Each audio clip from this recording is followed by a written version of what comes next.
زندگی میں ذائقے کی تلاش میں ہے بھائی اگر ہم قدم قدم بڑھاتے ہیں تب بھی لذت کی فکر کرتے ہیں ذائقے کی تلاش میں ہوتے ہیں ہم بستر پہ سو رہے ہیں تب بھی دیکھتے ہیں کہ بہترین نرم بستر ہے کہ نہیں ہے ہم چل رہے ہیں تب بھی دیکھتے ہیں بہترین سواری ہے کہ نہیں ہے ہم قدم بڑھا رہے ہیں پھر بھی دیکھتے ہیں بہترین شوز ہے کہ نہیں ہے ہم جیسے جیسے اپنے مرحلے کو طے کرتے رہتے ہیں وہاں ذائقے کی تلاش ہوتی ہے میں نے ہاتھوں کو جوڑ لیا اے میرے مولا یقیناً زندگی ذائقے کی تلاش میں ہے تو کیا موت کا بھی کوئی ذائقہ ہے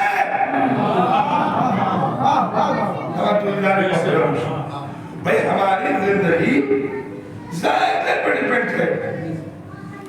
بھائی زندگی جب ذائقہ تلاش کرتی ہے جب ہم کچھ کھاتے ہیں تو کھانے میں ذائقہ چاہیے ہم چلتے ہیں تو چلنے میں ذائقہ چاہیے ہم رہتے ہیں تو رہنے میں ذائقہ چاہیے بہترین مکان ہونا چاہیے عالیشان گاڑی ہونی چاہیے بہترین بستر ہونا چاہیے صوفے پہ بیٹھیں گے اب ہر چیز ہم لطف دیکھ کر کے لطف اندوز ہونا چاہتے ہیں ہم ذائقے کی فکر میں ہوتے ہیں یہ زندگی کتنی ہے اس کی حیات معلوم ہے نہیں معلوم ہو سکتا ہے کہ آج ہے کل ہے کچھ پتا ہے میرے نوجوانوں یقیناً اگر آپ توجہ کر لیں ہمیں معلوم ہے نہیں معلوم ہے لیکن پھر بھی ہر لمحہ اسے کوشش میں رہتے ہیں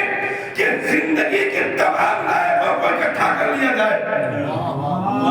تمام چیزوں کو اکٹھا کر لیا جائے کیا مطلب ہے گھر میں ایسی نہیں ہے تو ایسی لگوا لیا جائے گھر میں اگر بستر بہترین نہیں ہے تو بستر رکھ لیا جائے گھر میں کوئی کمی ہے تو گھر میں اکٹھا کر لیا جائے چلنے کے لیے عالیشان گاڑی لے لی جائے رہنے کے لیے بہترین مکان بنا لیا جائے پہننے کے لیے بہترین کپڑا کر لیا جائے تو ابھی تو یہی تو بات ہے نا میرے نوجوانوں جو زندگی ہمیں معلوم نہیں ہے کہ کتنی مدت کی ہے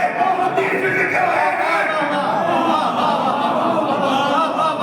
میں جس کے بارے میں ہمیں معلوم نہیں ہے کہ ہم 1 گھنٹہ رہیں گے یا 10 گھنٹے رہیں گے یا 10 سال رہیں گے اتنی فکر ہے کہ کوئی نقصان نہ ہو کوئی اذیت نہ ہو کوئی پریشانی نہ ہو قرآن کہہ رہا ہے والآخرۃ خیر وابقیٰ آخرت خیر بھی ہے اور باقی رہنے والی ہے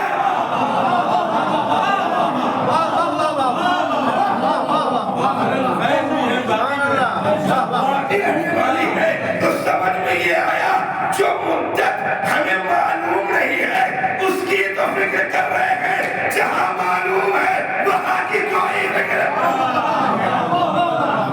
سلوات پڑھے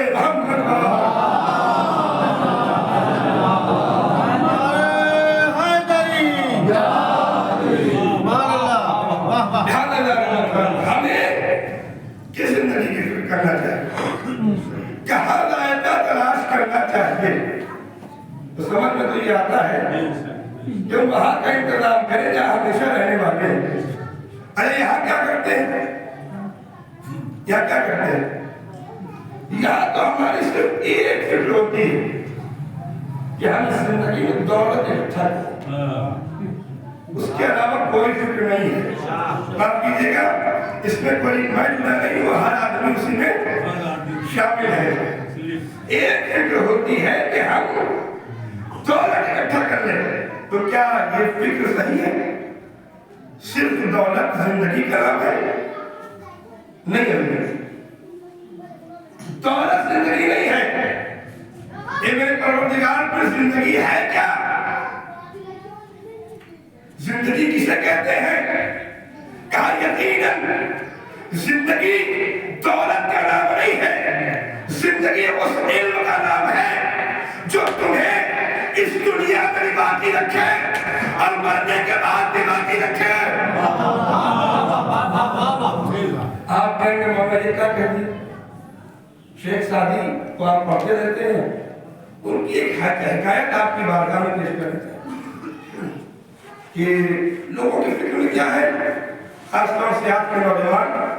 اس بات کو بغور سنیں ہماری فکر ہے کہ ہم دولت جمع کر لیں ہم بہترین مالوزر والے ہو جائیں گے، دولت مند ہو جائیں گے، سلطان ہو جائیں گے، سردار ہو جائیں گے، بادشاہ وقت ہو جائیں گے. لیکن ابھی تو شیخ سعدی حکایت تک کرتے ہیں کہ مصر میں ایک بادشاہ تھا، اس کے 2 بیٹے تھے. ایک بادشاہ اس کے 2 بیٹے. ایک بیٹا اس تلاش میں لگا کہ کیسے دولت اکٹھا کی جائے، بہترین دولت کو اکٹھا کرتا گیا. ایک بیٹا اس طرف نکلا کہ علم حاصل کیا جائے. دیکھیں زندگی کو سمجھیے.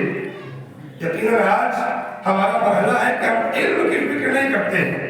ہم پڑھنا تو چاہتے ہی نہیں ہیں، ہم پڑھنے سے بہت دور جاتے ہیں. ہمارے نوجوانوں کی فکر میں یہ ہے کہ پیسہ کمایا جائے، چاہے ہم کو جا کر باہر غلامی ہی کیوں نہ کرنا پڑے، لیکن پیسہ کمانا ہے. اب آپ کو سنیے، آپ کو نکلا علم حاصل کرنے کے لیے، دوسرا نکلا دولت جمع کرنے کے لیے. ایک مرحلہ آیا کہ جب دونوں بہترین طریقے سے جوان ہو گئے. جو دولت مند تھا وہ آ کر اپنے دوسرے بھائی سے کہتا ہے کہ تم نے دیکھا میرے پاس بہترین مال و اسباب جمع ہو چکے ہیں، میں زمانے کا بادشاہ ہوں اور تو ابھی فقیر ہے. توجہ دلائے محترم، اگر میں بات کو پہچانے گیا، تو فقیر ہے، میں بادشاہ ہوں، میرے پاس دولت ہے، میرے پاس مال و زر ہے، میرے پاس ملکیت ہے. ایک مرتبہ وہ بھائی کہتا ہے تمہیں معلوم ہے میرے پاس علم ہے، علم ہے، لیکن یاد رکھ تیرے پاس جو سلطنت ہے وہ بادشاہوں کی وراثت ہے. تیرے پاس جو مال و اسباب ہے وہ بادشاہوں کی وراثت ہے. کیا بادشاہ کون؟ کیا فرعون، نمرود، شداد، ان کی وراثت ہے. میرے پاس وہ دولت ہے جو انبیاء کی وراثت ہے. اب ابھی تو توجہ کیجیے گا، جملہ آپ کی خدمت میں عرض کر رہا ہوں. تمہارے پاس وہ دولت ہے جو بادشاہوں کی وراثت ہے، ہمارے پاس وہ دولت ہے جو انبیاء کی وراثت ہے. ارے تمہاری دولت تو نبی کے کہنے پر غرق ہو جائے گی، ہماری دولت تا قیامت باقی ہے. صلوات پڑھے.